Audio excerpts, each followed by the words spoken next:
แดงไอ้ก็เป็นคนขายแน่หากกำแพงนั้นเบิดหัวใจตอนเรียกน้องลายหัวใจแห้งทำงานเอาน้องจังเบิดบานสาวคนหน้าจานนางงามที่ใจ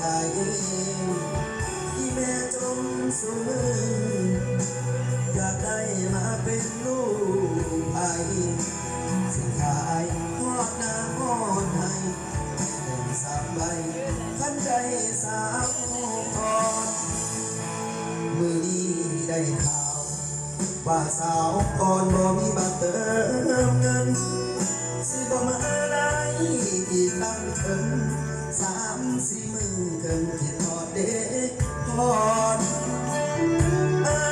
อยู่บ่ได้หากบ่เห็นน้องลายก่อนนอนเติมเงินให้เราเด้อสอบซื้อบัตรก่อนแล้วส่งให้พร